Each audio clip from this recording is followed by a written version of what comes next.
Alright, so today I want to show you how to use and maintain these kerosene lanterns. These are actually Dietz lanterns. And essentially what I use them for, I use them in my chicken coop here. I have 3 of them that I burn pretty much non-stop through the winter to keep the eggs from freezing. And if you don't have some kind of heat source in your chicken coop, a lot of times the eggs will freeze and crack, and then you either have to throw them away or like feed them to your dogs or something like that. So this has been working fantastic. And I've actually seen a lot of people on YouTube making videos about how to maintain these. And it seems like a lot of people are making videos without actually using them for an extended period of time. And I've been using them for about a week now, and I thought I'd kind of give you my insights. Let me tell you, when I first started, I was definitely doing a lot of things wrong on these. So all 3 of these are actually Dietz Jupiter 2500 lanterns, pretty much the biggest that you can get. The output on these, I think it's 16 candle power if you turn it way up. I actually have the frosted glass, which gives a really cool look to it.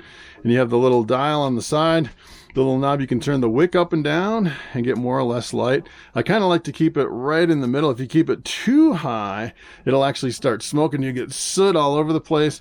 And then when you're trying to maintain it, a lot of times you get the black all over your hands, which is pretty bad.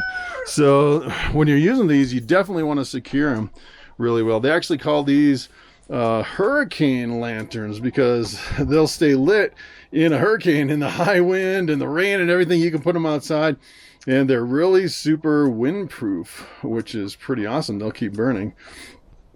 And I like to mount them on a really sturdy, secure chain up here to the top. So I actually have this the kind of the eyelet that I screwed in, and it has this whole chain system down here.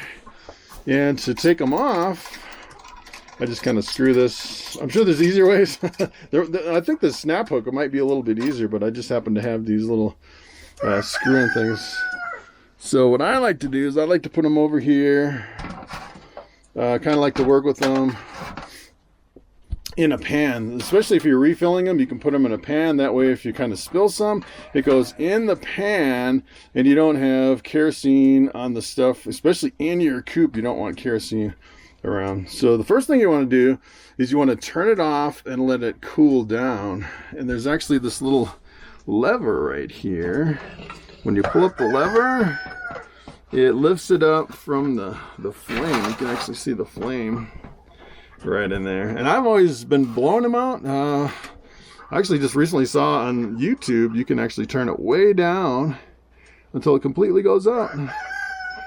Wow, that's way down, and it's still going. Look at us. I don't know if you can see that. With a tiny little flame. The problem is if you keep going too far down, the wick will kind of go out of this turning mechanism. You definitely don't want that. So I'd probably turn it way down to there and just blow it out. So I've always blown them out. It seems like, yeah, if you turn it down too far, I was afraid that it was actually gonna completely drop into that, where if you lose the wick down in there, then you have to take it all apart and thread the wick back out, which is not a big deal. So what I'm going to do right now, I'm going to actually take all 3 of these down and just turn them off like that and let them cool down before I move to the next step. Okay, these are really thin metal lamps. As a matter of fact, the Dietz are like 5 times thicker than the metal that you get in like a really cheap $6 Walmart lamp. I've actually seen people say that with the Walmart lamps, you can almost bend them with your hands. And let me tell you, in this one, you can squeeze it as hard as you can. This isn't bending at all. And the globes on these are pretty tough. Versus I've seen a lot of people with the cheap Walmart lamps. They say if you put too much pressure on the globe, just kind of squeezing it, you'll actually crack it. Some of them say they're like as thin as a Christmas ornament. So you definitely want to get the nice Dietz. I think these are like $50 a piece or something like that. I bought them maybe 10 or 15 years ago. So one of the big things that a lot of people neglect on these is the wick maintenance. You definitely have to maintain the wick. And I learned about this just this week. I was like running these over and over and over every single day, and I got to the point where I was trying to turn it up, and I was like, it's not getting bright. There's something going on in there where I just couldn't get the brightness out of it. It was like it was plugged up or something, and it was the wick that was dirty. And to get to the wick, essentially what you need to do is you need to take the globe off. And you'll see a lot of these people on YouTube. I've actually seen this quite a bit, where, especially on a new lamp, where, you know, someone hasn't really used it that much, what they'll do is they'll grab the top and lift it up. This is spring loaded here. And you'll see as I release the lever, it kind of goes back down. And some people will, that's the way I started. I was grabbing the top and lifting it up and trying to move the globe out.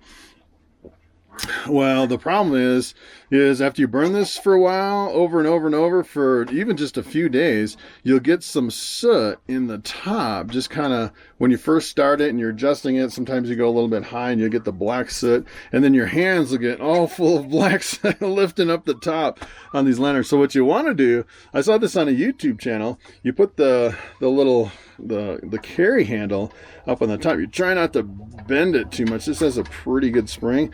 And then you put your hand on the carry handle and then just lift right up. And then it kind of just slides. You almost need two hands. I don't know if I can do it with just one hand. And then you take the other hand and you slide it over to the side. Let's see if I can kind of balance my camera here.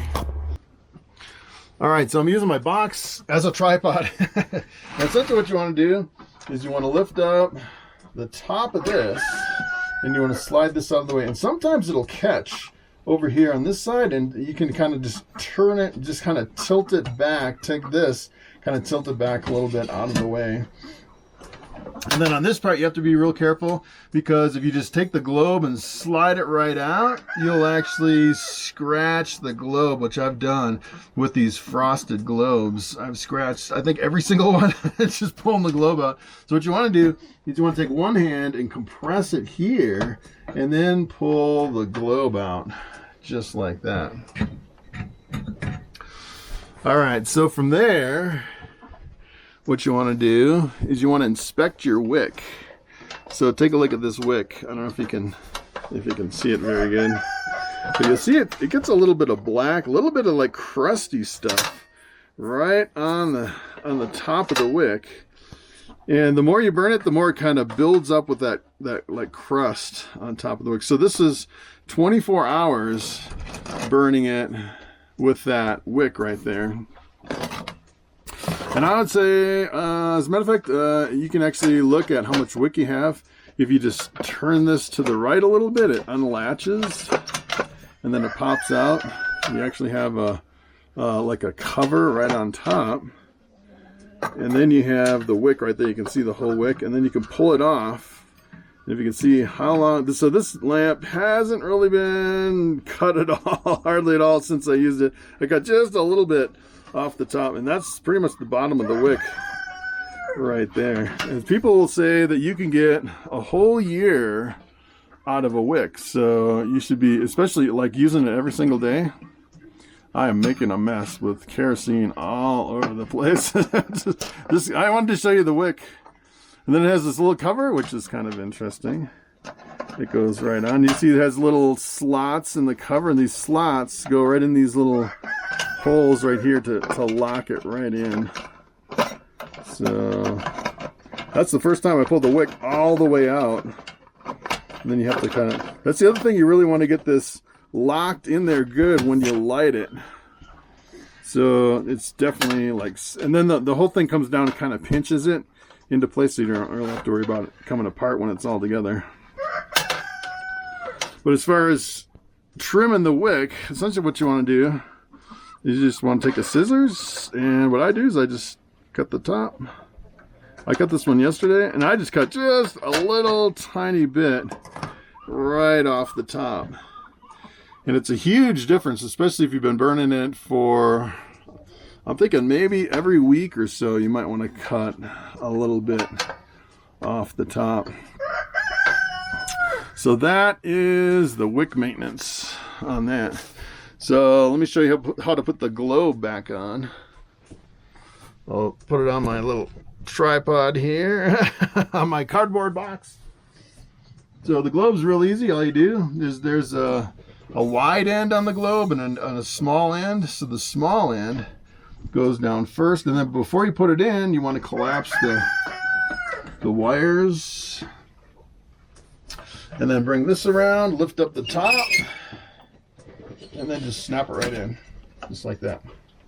And I've actually seen people, which is, I think it's completely wrong. What they'll actually do is they'll open it, then they'll light it, and then they'll put it. Let me tell you, you don't have to light it like that.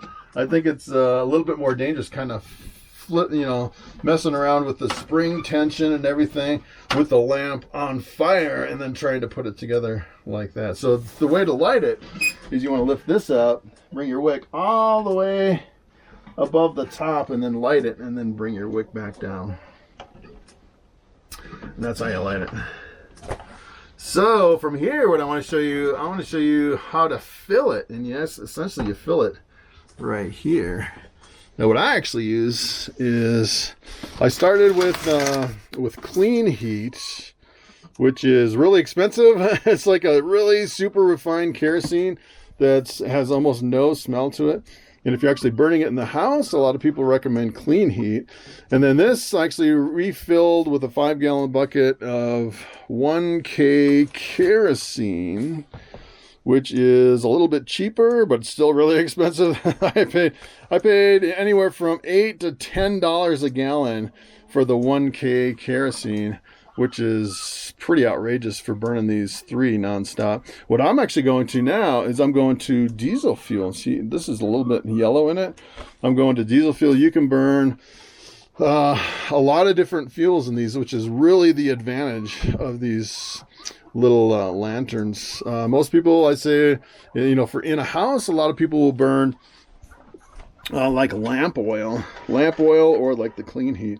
Essentially what you have right here is you have just a little cap. It has a little gasket right around the cap that seals it in. And then let's see, I actually have my little bag of goodies here. I have my lighter, and I have a funnel, and they give you these tiny little funnels. I'm thinking about getting a bigger funnel because sometimes it's really hard to hit that without actually spilling it and getting kerosene all over the place. So essentially what I do from there, this is almost completely out of kerosene. I'm gonna have to go over to my diesel. So you just fill it up, just kind of like that. If you're good at it, you don't spill any. If I can hold the camera and pour at the same time and laugh at the same time while moving all over the place. All right, so that's pretty much it for my kerosene. I'm going to switch over to diesel on these other ones. And the other thing that's kind of crazy on these is there's no fuel gauge anywhere on these. So to figure out how much fuel is in there, what I've been doing is I slowly tilt it until I see a little bit of fuel coming all the way. This one's, you can tell, the more you're right there, you can barely see the fuel coming out. And then from there, you can kind of see the angle, and that's kind of like your fuel gauge right there. That's maybe a third of the way full. So if it's really full, what I can do is I can move it just a little bit, like right here, and that's where I like to fill it, where it's mostly full. All right, so I actually did end up spilling a little bit in here, so you definitely want to move that away when you're lighting them. Kind of the cool thing about kerosene and diesel is, as a matter of fact, if you actually have like an open container full of the liquid and you drop the match right in it, it wouldn't ignite because it's not that flammable versus gasoline or something like that, which is pretty neat. It's a pretty safe fuel. So from here, I actually filled all these up, and let me tell you, it's kind of a pain to try to fill these up because you have to fill it a little bit and tilt it, and fill it a little bit and tilt it. And I always wish there was a gauge on here, something where you could see the fuel, so you don't have to keep stopping and checking. You definitely don't want to overfill these. People say if you fill them too much, sometimes it can actually leak out of the threads, right around here, so you want to make sure. And kind of the other thing I noticed about these is, as a matter of fact, yesterday was the first time I went through and I trimmed all the wicks on these, and I got a lot brighter of a light and a lot cleaner. It seemed like it was burning a lot brighter and cleaner, but the problem is it went through a lot of fuel, probably 50% more fuel with the brighter light. So instead of like a third of the way down, it was maybe half of the way down, burning with a brighter light from a cleaner wick. So it's kind of a trade-off. You know, if you get smaller lanterns, they'll definitely last a lot longer, but a lot of lanterns you have to fill up a lot more frequently. These have the biggest reservoirs on the bottom. So basically from here, what you want to do is you want to lift the globe. This one's already lifted, and then you lift up the wick. I like to lift the wick above this little dome part here so I can light it. You just go in there with a bic and light it, and then you want to bring the thing all the way down. What I like to do is I like to bring it, you can go all the way, with a clean wick, you can bring it right to the bottom of this little curve right in here. You see the wick is all the way to the bottom. That's kind of where I like to start with it, and that's kind of a, you can kind of eyeball it. That's a good place to burn it. As a matter of fact, in here it's probably a good place, and then you can bring it up even more. So if you bring it up with kind of a dirty wick, I like to bring it up maybe about halfway between the dip and the top of that dome right there, which is, with a clean wick like this, you can see it's almost smoking a little bit out of the top. And on these, it's really nice because with the frosted glass, you get a whiter light when it's down, and then when it starts turning orange, you know you got it up a little bit too high. So you can bring it to like the highest white light on these domes instead of just kind of looking at the flame on these. So I want to go through and I'm going to light these and hang them up after I light them. So one more thing I wanted to mention when you're lighting these. So when you first light it, what you really want to do is you want to make sure that both these little tabs are in the slots, and then push it all the way to the left to make sure it's in there really tight before you put the globe down like this, to make sure it's in there secure. And then you basically just turn it up like that, and then hang it up in your secure location. Let me tell you, you do not want these falling over. Although some people will say that if these were to fall to the ground and fall over, they'll automatically extinguish the flame, which is pretty cool. They're really super safe lanterns, as long as you get the good ones. I don't know if I could buy the cheap ones. And then the other thing about the diesel, kind of my first impression with the diesel, is I spilled some diesel on this little thing right here, and it seemed like the diesel wasn't as overpowering as the kerosene as far as the smell. It seems like it has a better smell to it, the diesel versus the kerosene. So I've actually seen people say they've been using diesel in their kerosene lanterns and in their kerosene heaters for like 50 years, and they prefer diesel over kerosene just because of the smell. And from what I'm smelling right now, as a matter of fact, it doesn't smell so much like kerosene. So if you don't know what kerosene smells like, it smells pretty much like your airport. It's really close to jet fuel. It's just slightly more refined than jet fuel. So, you know, instead of smelling so much like an airport in here, it smells, as a matter of fact, it smells a little bit better with the diesel, just kind of at first impression, which is pretty interesting. And I can get diesel for like, right now it's like $3.50 a gallon at the pump versus, you know, buying anything else that's a lot more expensive. So there you go. That's my little setup here. That's how you run and maintain these little lamps. Really cool technology. Perfect for if you had something a little bit drafty like this, where you're not worried about the fumes or carbon monoxide or anything building up. You know, if you had them in your house, you might want to crack a window you know, because they do use up oxygen, and in some cases they do produce a little bit of carbon monoxide. But for this, for your chicken coop, it's perfectly fine. And they're doing fantastic, keeping my eggs from cracking in the freezing cold weather. All right, guys, that's pretty much it. Thanks for watching, and I will see you in the next video.